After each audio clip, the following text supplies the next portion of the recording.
अस्सलाम वालेकुम स्टूडेंट्स। स्टेडा ने अपनी ऑफिशियल वेबसाइट में जो teaching licence secondary teaching licence के हवाले से एक अपडेट दी है नई। उसमें जो है ना इसने अपनी तरफ से एक सिलेबस जारी किया है।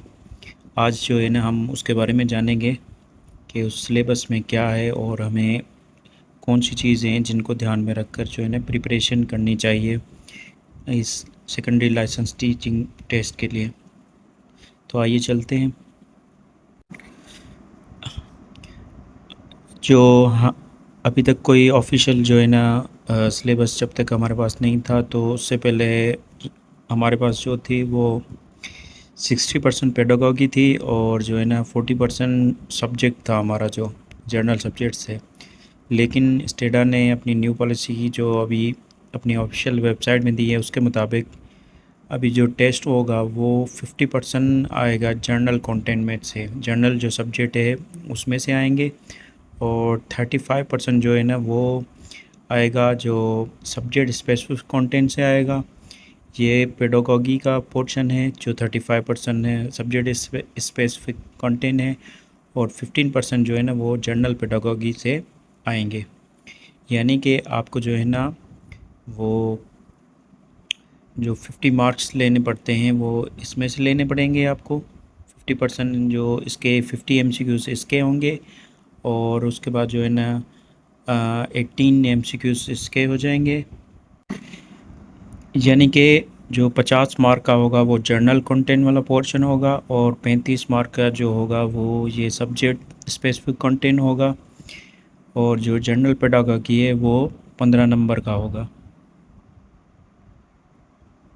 अब जो जर्नल कंटेंट में आ जाता है, जो जनरल सब्जेक्ट्स होंगे वो क्लास 6 से लेकर 12 तक के सारे सब्जेक्ट मेजर सब्जेक्ट आ जाते हैं उसमें, और हर सब्जेक्ट में से तकरीबन जो है ना 10 MCQs आएंगे, और 5 अहम सब्जेक्ट हैं जिनमें से जो है ना ये जनरल हमारा जो पोर्शन बनेगा जनरल कंटेंट वाला बनेगा, उस वो 5 अहम कौन से हैं। इसमें आपकी इंग्लिश आ जाएगी, मैथमेटिक्स आ जाएंगी, साइंस आ जाएगा, और साइंस में जो है ना physics, chemistry, biology, everyday science, ये सारे आ जाएंगे। उसके अलावा जनरल पोर्शन में सिंधी सिंधी के भी MCQs होंगे, सिंधी या उर्दू कोई जिसकी जो लैंग्वेज होगी उसके हिसाब से, और फिर सोशल स्टडी का भी जो है ना उसके भी MCQs शामिल होंगे। ये सारे सब्जेक्ट्स मिलकर जो है ना इनमें से 50% हमारे जो है ना MCQs आएंगे।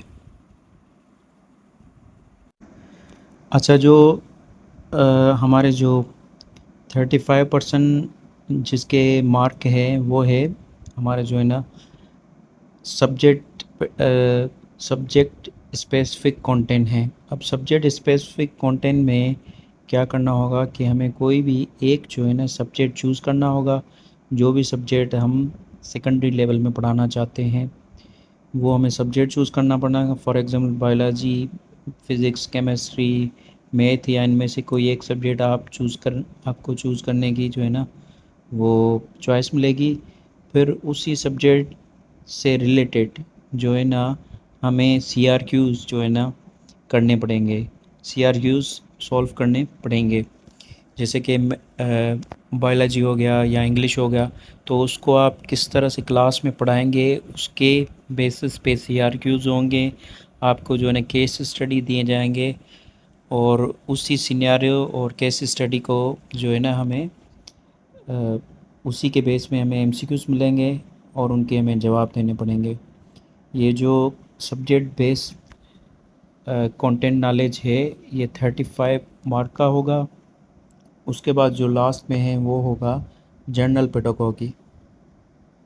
इसमें से आपको जो है ना कोई भी एक सब्जेक्ट चूज़ करना पड़ेगा। अब सब्जेक्ट ये आपकी चॉइस के ऊपर है, जो भी सब्जेक्ट है फिर उससे रिलेटेड हमें CRQs मिलेंगे। जैसे कि इंग्लिश का हो गया, तो इंग्लिश के बारे में आपसे ये पूछेंगे कि आप जो है ना इंग्लिश में अगर आप ग्रामर बच्चों को सिखाना चाहते हैं तो आप ग्रामर कैसे सिखाएंगे बच्चों को, उसके लिए कौन सा मेथड इस्तेमाल करेंगे, इंडक्टिव इस्तेमाल करेंगे, डिडक्टिव मेथड इस्तेमाल करेंगे, और टीचर सेंटर अप्रोच इस्तेमाल करेंगे या स्टूडेंट सेंटर अप्रोच इस्तेमाल करेंगे। और जो है ना आप रीडिंग कैसे बच्चों से करवाएंगे। कुछ बच्चे ऐसे होते हैं जो रीडिंग में बिल्कुल वीक है, तो उनकी इम्प्रूव कैसे करेंगे। इस तरह के जो है ना CRQs आएंगे इस पोर्शन में। और ये पोर्शन 35 मार्क्स का है। अगर आप मैथमेटिक्स चूज़ करना चाहते हैं कि आप जो है ना सेकेंडरी लेवल में मैथमेटिक्स पढ़ाएंगे सब्जेक्ट, तो फिर उसके हिसाब से आपको जो है ना उसकी क्वांटिटेटिव स्किल्स चेक करने के लिए आपको अर्थमेटिक लॉजिक दे सकते हैं, fractional computation, basic statistical analysis या कुछ भी इनमें से दे सकते हैं। हमारा जो तीसरा पार्ट है जो है 15 मार्क का होगा, इसमें जो और जो है ना ये जनरल जो पेडागॉजी है उससे रिलेटेड सवाल होंगे, जैसे कि इंस्ट्रक्शनल स्ट्रेटजीज हो गई, एजुकेशनल थ्योरीज हो गई, क्लासरूम मैनेजमेंट, चाइल्ड साइकोलॉजी हो गई, असेसमेंट एवोल्यूशन, प्रोफेशनल स्टैंडर्ड्स, ये होंगे। ये होगा जर्नल। पहले वाला जो पोर्शन है कंटेंट बेस होगा, मतलब कि आप जो सब्जेक्ट पढ़ाना चाहेंगे उसी से रिलेटेड CRQ होंगे। और इसमें जो होगा जनरल पेडागॉजी में वो जर्नल कोई भी कॉन्सेप्ट होगा पेडागॉजी का उसके बारे में जो है ना आपको CRQs दिए जाएंगे। लेकिन 35% और 15% ये दोनों पोर्शन जो है वो होंगे CRQs बेस, इसमें MCQs नहीं होंगे। अगर आपको पास करना होता तो इसका मतलब अगर इसके 15 मार्क का ये पोर्शन है तो इसमें से 7 नंबर लेने पड़ेंगे, और वो जो 35 नंबर का पोर्शन है उसमें से आपको पास लेने होने के लिए जो है ना कम से कम 18 नंबर लेने पड़ेंगे, तब जाके आप इन पोर्शन में पास होंगे। और उस MCQs वाले में तो आपको जो है ना 50% लेना पड़ेगा। अच्छा, इसके बाद भी जो है ना स्टेडा ने एक और चीज़ बताई है कि अगर आप रिटन टेस्ट क्लियर कर पा रहे हो, मतलब कि आपने जो है ना 50% नंबर उसमें से ले लिए MCQs वाले पोर्शन से, उसके बाद आपने सब्जेक्ट कंटेंट बेस में से ले लिए, और फिर जो है ना आपने अपना जनरल जो पेडागॉजी है उसमें भी आप पास हो गए, तो इन तीनों पोर्शन के पास होने के बाद आपका जो है ना एक प्रैक्टिकली डेमो लिया जाएगा। उस प्रैक्टिकली डेमो में जो है ना आपको एवेल्यूट करेंगे, आपकी जो है ना क्लासरूम में लेक्चर डिलीवरी, लेसन प्लानिंग, ये सारी रियल इन्वायरमेंट देखेंगे। उसके बाद जो है ना वो फिर जो है ना उस पास या फेल करेंगे किसी भी स्टूडेंट्स को, किसी भी जो कैंडिडेट है उसको। So thank you very much. ये था आज का हमारा जो है ना एक शॉर्ट वीडियो थी जो अपडेट के हवाले से थी।